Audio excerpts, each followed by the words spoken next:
ഇന്നത്തെ സുവിശേഷത്തിൻ്റെ സാരം അല്ലെങ്കിൽ നമുക്ക് കിട്ടുന്ന സന്ദേശം എന്ന് പറയുന്നത് ചുരുക്കി പറഞ്ഞാൽ മരം കയറുന്നവരാവുക എന്നുള്ളതാണ്. കാരണം സക്കേവൂസിൻ്റെ അനുഭവത്തെക്കുറിച്ചാണ് നമ്മളിന്ന് വായിച്ചു കേൾക്കുന്നത്. ലൂക്കായുടെ സുവിശേഷം 19-ാമത്തെ അധ്യായത്തിൻ്റെ ആദ്യ ഭാഗങ്ങളിൽ സക്കേവൂസ് ഒരുപാട് പ്രത്യേകതകളുള്ള ഒരു മനുഷ്യനായിരുന്നു. ലൂക്കാ സുവിശേഷൻ അത് കൃത്യമായിട്ട് പറഞ്ഞു വെക്കുന്നുണ്ട്. കുള്ളനായിരുന്നു, ഈശോയെ കാണണമെന്ന് ആഗ്രഹം ഉണ്ടായിരുന്നു, ധനികനായിരുന്നു, ചുങ്കക്കാരിൽ പ്രധാനനായിരുന്നു. അപ്പോൾ വളരെയധികം പ്രത്യേകതകളുണ്ട്. എന്ന് വെച്ചാൽ ആ സമൂഹത്തിൽ കൊള്ളാവുന്ന ഒരു സ്ഥാനവും വിലയുമൊക്കെ ഉള്ള ഒരാൾ. പക്ഷേ ഈശോയെ കാണണമെന്ന് അതിയായ ആഗ്രഹം ഉണ്ടായതുകൊണ്ട് അവൻ ഈ തൻ്റെ സ്ഥാനമോ അല്ലെങ്കിൽ പ്രശസ്തിയോ ഒന്നും നോക്കാതെ ഒരു മരത്തിൻ്റെ മുകളിൽ കയറി ഈശോയെ കാണാൻ വേണ്ടിയിരിക്കുകയാണ്. അവൻ്റെ ഒരു അധ്വാനം അതിൻ്റെ പുറകിൽ കാണാം. പക്ഷെ ആ അധ്വാനത്തിന് ദൈവം വില കൊടുക്കുന്നത് നമുക്ക് കാണാനായിട്ട് പറ്റും. കാരണം ഈശോ മരത്തിൻ്റെ ചുവട്ടിലെത്തുന്നു. സിക്കമോർ മരമാണെന്ന് പ്രത്യേകം പറയുന്നുണ്ട്. ആ മരത്തിൻ്റെ ചുവട്ടിലെത്തുന്നു, സക്കേവൂസിനെ വിളിക്കുന്നു, താഴേക്ക് ഇറങ്ങി വരാൻ പറയുന്നു. അവൻ്റെ ഭവനത്തിലേക്ക് പോകുന്നു അവരൊരുമിച്ച്. അവസാനം അതിൻ്റെ ക്ലൈമാക്സിലേക്ക് എത്തുമ്പോൾ നമുക്ക് മനസ്സിലാവും രക്ഷ ലഭിക്കുന്നത് സക്കേവൂസിന് മാത്രമല്ല, സക്കേവൂസിൻ്റെ കുടുംബത്തിനും കൂടിയാണ്. ആ കുടുംബം ഒന്നാകെ രക്ഷിക്കപ്പെടുകയാണ്. വളരെ ശുഭകരമായ ഒരു പര്യവസാനം. അപ്പോൾ മരം കയറാനുള്ള ഒരു ത്യാഗം ഏറ്റെടുക്കാനുള്ള, അല്ലെങ്കിൽ ഈശോയ്ക്ക് വേണ്ടി ഈശോയെ കാണണം, ഈശോയെ അനുഭവിക്കണം എന്ന ആഗ്രഹത്തിന് വേണ്ടിയുള്ള അവരുടെ അധ്വാനത്തിൻ്റെ പ്രയത്നത്തിൻ്റെ ഫലമാണ് അവന് ലഭിക്കുന്ന, അവൻ്റെ കുടുംബത്തിന് ലഭിക്കുന്ന രക്ഷ. നമ്മുടെ ജീവിതത്തിൽ ഇത് വളരെ പ്രസക്തമാണെന്ന് തോന്നുന്നു.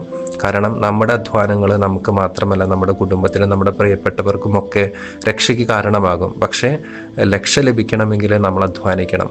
ക്രിസ്തുവിന് വേണ്ടി, ക്രിസ്തുവിനെ അനുഭവിക്കാൻ വേണ്ടി, ക്രിസ്തുവിനെ കാണാൻ വേണ്ടി നമ്മൾ അധ്വാനിക്കണം. വലിയ നോമ്പിലൂടെയാണ് നമ്മൾ കടന്നു പോകുന്നത്. നമ്മുടെ അധ്വാനങ്ങൾ എന്ന് പറയുന്നത്, മരം കയറുക എന്ന് പറയുന്നത് ഒരു പക്ഷേ നമ്മൾ അനുദിനം ദിവ്യബലിയിൽ പങ്കെടുക്കുന്നതായിരിക്കും, നന്നായി ഒന്ന് കുമ്പസാരിച്ചൊരുങ്ങി ഈശോയെ സ്വീകരിക്കുന്നതായിരിക്കും, കൃത്യമായി സന്ധ്യാപ്രാർത്ഥന ചെല്ലുന്നതായിരിക്കും, കുരിശിൻ്റെ വഴിയിൽ ആത്മാർത്ഥമായിട്ട് ഭക്തിപൂർവ്വം പങ്കെടുക്കുന്നതായിരിക്കും, അല്ലെങ്കിൽ ഭക്ഷണ സാധനമോ മറ്റെന്തെങ്കിലും കാര്യത്തിന് കൊച്ചു കൊച്ചു ത്യാഗങ്ങൾ നമ്മൾ ഏറ്റെടുക്കുന്നതായിരിക്കും, ചില നല്ല ശീലങ്ങൾ തുടങ്ങുന്നതായിരിക്കാം, ചില മോശം ശീലങ്ങൾ നമ്മൾ അവസാനിപ്പിക്കുന്നതായിരിക്കാം. എന്തുമായിക്കൊള്ളട്ടെ, ഈശോയെ അനുഭവിക്കാൻ, ഈശോയെ കാണാൻ വേണ്ടി നമ്മൾ എടുക്കുന്ന ഏത് തരത്തിലുള്ള അധ്വാനവും അത് ദൈവത്തിന് മുന്നിൽ വിലയുള്ളതാണ്, നമുക്ക് രക്ഷ പ്രദാനം ചെയ്യാനായിട്ട് പ്രാപ്തിയുള്ളതാണ്. മരം കയറുക എന്ന് പറയുമ്പോൾ നമ്മൾ മനസ്സിലാക്കേണ്ടത് അത് തന്നെയാണ്. ഈശോയ്ക്ക് വേണ്ടി, ക്രിസ്തുവിനെ അനുഭവിക്കാൻ വേണ്ടി, ക്രിസ്തുവിനെ കാണാൻ വേണ്ടി സന്തോഷപൂർവ്വം സക്കേവൂസിനെ പോലെ ത്യാഗങ്ങൾ ഏറ്റെടുക്കാൻ നമുക്ക് സാധിക്കണം എന്നുള്ളതാണ്. മറ്റൊരു കാര്യം കൂടി സൂചിപ്പിക്കാനായിട്ട് ആഗ്രഹിക്കുകയാണ്. കാരണം ഇന്നത്തെ വായനകളിലെല്ലാം വളരെ പ്രകടമായിട്ട് കാണുന്ന, വളരെ പൊതുവായി കാണുന്ന ഒരു വിഷയം സമ്പത്തിൻ്റെ ഉപയോഗത്തെക്കുറിച്ചാണ്. സമ്പത്ത് മോശമാണെന്നൊന്നും വിശുദ്ധ ഗ്രന്ഥം പറയുന്നില്ല. ചില സൂചനകൾ ഇൻഡയറക്റ്റ്ലി അങ്ങനെ പറയുന്നുണ്ടെങ്കിൽ പോലും പൊതുവായിട്ട് നമ്മൾ നോക്കുമ്പോൾ സമ്പത്തിൻ്റെ ഉപയോഗത്തെക്കുറിച്ച് മോശമായല്ല ബൈബിൾ അല്ലെങ്കിൽ സുവിശേഷം പറഞ്ഞു വെക്കുന്നത്. പക്ഷേ പങ്കുവെക്കപ്പെടാത്ത സമ്പത്ത് അതൊരു പക്ഷേ മനുഷ്യന് അത്ര നല്ലതല്ല എന്നുകൂടി കൃത്യമായിട്ട് പറഞ്ഞു വെക്കുന്നുണ്ട്. അത് സമ്പത്ത് മാത്രമല്ല, നമുക്കുള്ളത് എന്താണോ അത് പങ്കുവെക്കാനായിട്ട് നമ്മൾ തയ്യാറാകണം. പലപ്പോഴും ഇന്നത്തെ കാലഘട്ടത്തിൽ നമ്മൾ പലരും സമ്പത്തിന് പുറകെ, പണം സമ്പാദിക്കാൻ, ധനം നേടിയെടുക്കാൻ വേണ്ടി ഓട്ടത്തിലാണ്. നമ്മുടെ ജീവിതത്തിന് ധനം ആവശ്യമാണെങ്കിലും അതിനു വേണ്ടിയുള്ള അമിതമായ ഉത്കണ്ഠയും, അല്ലെങ്കിൽ ജീവിതത്തിൽ പല പ്രധാനപ്പെട്ട കാര്യങ്ങളും മാറ്റിവെച്ച് പണമാണ് ഒന്നാമത് എന്ന് നമ്മൾ ചിന്തിക്കുമ്പോൾ നമുക്ക് വലിയ തെറ്റുപറ്റുകയാണ്. 2 ദിവസം മുമ്പ് ഒരു കൂട്ടുകാരൻ ഉച്ചയ്ക്ക് ഭക്ഷണം കഴിച്ചിരിക്കുമ്പോൾ ഫോൺ വിളിച്ചു. സാധാരണ അങ്ങനെ വിളിക്കാറില്ല. വിളിച്ച് കുറച്ചധികം സംസാരിച്ചു. അപ്പോൾ കൂട്ടുകാരനുണ്ട്, അവൻ്റെ ജീവിത പങ്കാളിയുണ്ട്, 2 മക്കളുണ്ട്, ചെറിയ കുടുംബം. 2 പേർക്കും ജോലിയുണ്ട്. വിദേശത്തുള്ള ഒരു കമ്പനിയിൽ ഇവർ വർക്ക് അറ്റ് ഹോമായിട്ട് ഇത്രയും കാലം വർക്ക് ചെയ്യുമായിരുന്നു. ഈ അടുത്താണ് ഓഫീസിലേക്ക് ജോലി മാറ്റേണ്ടി വന്നത്. അപ്പോൾ അതിൻ്റെ ബുദ്ധിമുട്ടുകളൊക്കെ മുമ്പ് പറഞ്ഞിട്ടുണ്ടായിരുന്നു. അപ്പോൾ ഈ ചങ്ങാതി ഫോൺ വിളിച്ചിട്ട് പറയുന്നത്, സാമ്പത്തികമായിട്ട് അത്ര ഒരു കൊള്ളാവുന്ന ഒരു കുടുംബത്തിലല്ല, ഒരുപാട് സാമ്പത്തിക ബുദ്ധിമുട്ടുകളുണ്ട്. കാരണം കുട്ടികളുടെ പഠനവും ചികിത്സയും മറ്റു കാര്യങ്ങളൊക്കെ ആയിട്ട് ജീവിതം 2 പേരുടെയും ജോലി കൊണ്ടാണ് മുന്നോട്ട് പോകുന്നത്.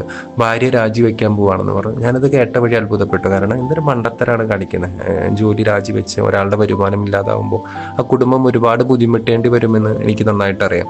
പക്ഷെ പിന്നീട് പറഞ്ഞു വന്നപ്പോൾ എനിക്ക് ഭയങ്കര അത്ഭുതം തോന്നി. കാരണം 2 പേരും ജോലിക്ക് പോകുന്നു. അവരുടെ ഷിഫ്റ്റ് ടൈം 12 മണി തൊട്ട് രാത്രി 9 മണി വരെയാണ്. രാവിലെ ഒരു 11 മണിയാകുമ്പോൾ ഇവർ ജോലിക്ക് പോയാൽ വീട്ടിൽ വന്ന് കയറുമ്പോൾ 9:45, 10 മണിയാവും. അപ്പോഴേക്കും കുട്ടികളൊക്കെ സ്കൂൾ കഴിഞ്ഞ് വന്ന്, ട്യൂഷൻ കഴിഞ്ഞ് വന്ന് ഉറങ്ങിയിട്ടുണ്ടാവും. പിന്നെ രാവിലെ എഴുന്നേൽക്കുമ്പോഴാണ് ഇവരെ കാണുന്നത്. അധികം സമയം കുട്ടികളോടൊത്ത് ചെലവഴിക്കാൻ പറ്റുന്നില്ല. അപ്പോൾ ഈ കൂട്ടുകാരൻ പറയുമായിരുന്നു, നമ്മൾ സമ്പാദിക്കുന്നത്, പണം സമ്പാദിക്കുന്നത് ഈ മക്കൾക്ക് വേണ്ടി, ഇവരുടെ നന്മയ്ക്ക് വേണ്ടി, കുടുംബത്തിൻ്റെ നന്മയ്ക്ക് വേണ്ടിയിട്ടാണ്. പക്ഷേ അപ്പനും അമ്മയും സമയം ആ കുടുംബത്തിൽ നിന്ന് മാറി നിൽക്കുമ്പോൾ മക്കൾക്ക് കിട്ടേണ്ട ശ്രദ്ധയും പരിചരണവും ഒന്നും കിട്ടാതെ വരുന്നു. പിന്നെ എന്തിനു വേണ്ടിയിട്ടാണ് ഞങ്ങൾ അധ്വാനിക്കുന്നത്? അപ്പോൾ ഒരാളുടെ ശമ്പളം കുറഞ്ഞാലും ഇത്തിരി സാമ്പത്തിക ബുദ്ധിമുട്ടുണ്ടായാലും മക്കൾക്ക് വേണ്ടി, കുടുംബത്തിന് വേണ്ടി സമയം മാറ്റി വെക്കാൻ കിട്ടുമല്ലോ എന്ന് വളരെ സന്തോഷപൂർവ്വം ഈ ചങ്ങാതി പറയുകയാണ്. അപ്പോൾ വീടിൻ്റെ അടുത്ത് തന്നെ ഭാര്യയ്ക്ക് വേണ്ടി ഒരു ജോലി അന്വേഷിക്കുന്നുണ്ട്. കിട്ടുകയാണെങ്കിൽ ജോലിക്ക് പോകും, അല്ലെങ്കിൽ വീട്ടിലെ കാര്യങ്ങളുമായിട്ട് മക്കളുമായിട്ട് ഒതുങ്ങിക്കൂടാനാണ് തീരുമാനം. അപ്പോൾ ആദ്യം കേൾക്കുമ്പോൾ ഒരു ബുദ്ധിമുട്ട് തോന്നുമെങ്കിലും പക്ഷേ കുടുംബത്തിന് വേണ്ടി സമയം മാറ്റി വെക്കാൻ, അല്ലെങ്കിൽ സമ്പത്ത് പ്രധാനപ്പെട്ടതാണെങ്കിലും അതിനേക്കാൾ പ്രധാനപ്പെട്ട മറ്റു ചിലതും ഉണ്ട് എന്ന് ഈ കൂട്ടുകാരൻ ഓർമ്മപ്പെടുത്തുകയാണ്. അപ്പം സമ്പത്തിനോടുള്ള നമ്മുടെ മനോഭാവം ഈ നോമ്പ് കാലത്തിൽ ചിന്താവിഷയമാക്കാം. സമ്പത്ത് നമുക്ക് ആവശ്യമാണ്, ജീവിതത്തിന് ആവശ്യമാണ്. പക്ഷേ അതിന് പുറകെ ഓടാതെ, അല്ലെങ്കിൽ അത് ജീവിതത്തിലെ ഏറ്റവും പ്രധാനപ്പെട്ട ഒരു കാര്യമായി കാണാതെ ഓരോന്നിനും അർഹിക്കുന്ന സ്ഥാനം കൊടുക്കാനും നമുക്ക് ഓരോരുത്തർക്കും സാധിക്കണമെന്നും ഇന്നത്തെ സുവിശേഷം സക്കേവൂസിൻ്റെ അനുഭവത്തിലൂടെ നമ്മോട് പറയുന്നുണ്ട്. ദൈവം നമ്മെ എല്ലാവരെയും സമൃദ്ധമായിട്ട് അനുഗ്രഹിക്കട്ടെ. ഈ നോമ്പുകാലം കുറച്ചും കൂടി ഫലപ്രദമായിട്ട് ആത്മീയമായിട്ട് വളരാൻ നമ്മെ സഹായിക്കട്ടെ എന്ന് പ്രാർത്ഥിക്കുന്നു.